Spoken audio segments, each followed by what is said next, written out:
In this video, I'm going to show you how you can easily unrestrict someone on Facebook Messenger app.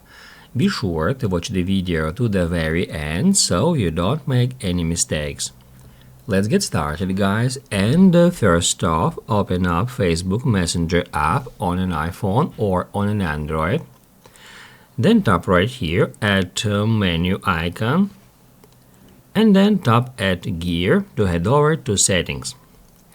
On settings, we can easily find privacy and safety, and when we get into privacy and safety, we need to search for restricted accounts here.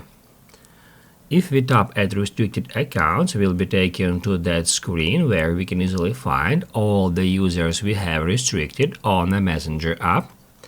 And then if we want to unrestrict someone, we need just to tap at their name. And then down below here, tap at Unrestrict. That's how we can easily unrestrict someone on Messenger. If this video was helpful for you, don't forget to hit the like button.